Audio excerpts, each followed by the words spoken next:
నా పేరు రాజేంద్ర ప్రసాద్ సార్. మాది గుంటూరు మండలం వెల్లమెల్లి గ్రామం సార్. నేను చదువుకుని వ్యవసాయం మొదలు పెట్టాను సార్. ఫస్ట్ లో నేను ప్యాడీ ఒకటే చేసేవాడిని సార్.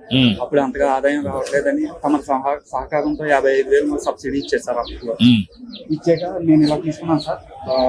ఈ మధ్యలో మట్టి తీసుకుని బన్స్ మీద వేసుకుని మయానము 50 సెంట్స్ ప్యాడీ తీసుకున్నాను సార్. ఈ బన్స్ మీద వచ్చేసి ప్రతి సీజనల్ ఫ్రూట్ అలాగే వెజిటేబుల్స్ కూడా అన్ని కవర్ అయ్యేలాగా వేసుకుని ప్యాడీ వచ్చి దేశీ వెరైటీ కూచిపటాలు వేస్తాను సార్. మయానేమో ఫిష్ చేసుకుంటున్నాను సార్. ఎకరం పొలంలో ఎటువంటి కెమికల్స్ యూజ్ చేయకుండా నేచురల్ ఫార్మింగ్ చేస్తున్నాను సార్. మా భార్య నేను చేస్తున్నాను. చేయగలుగుతున్నావు 2,30,000 వస్తుంది సార్. నాకు 2,30,000 వస్తుంది సార్. అంటే నెలకు 20,000 రూపాయలు ఆదాయం వస్తుంది. ఒక ఎకరా చేస్తాను. అవును సార్. భార్య భర్త కలిసి. అవును సార్. చాలా మాకు మంచి. ఇప్పుడు ఎన్ని గంటలు పని చేస్తున్నావు దీని మీద?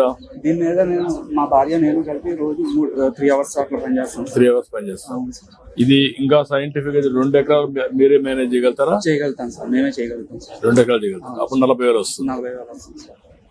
అలాగే ఇందులో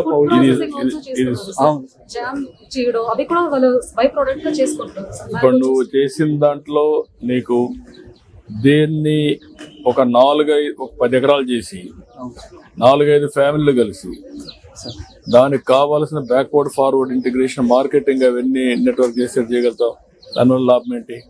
ఎందుకంటారు నువ్వు 1 ఎకరా చేస్తున్నావు, 10 ఎకరాలు చేస్తావు అనుకో. ఇదే మోడల్ ఒక 4-5 ఫ్యామిలీలు తీసుకుంటావు అనుకో. వాళ్లే పని చేస్తారు, నువ్వు మేనేజ్ చేస్తావు. మేనేజ్ చేస్తే కొంత డబ్బులు వస్తుంది.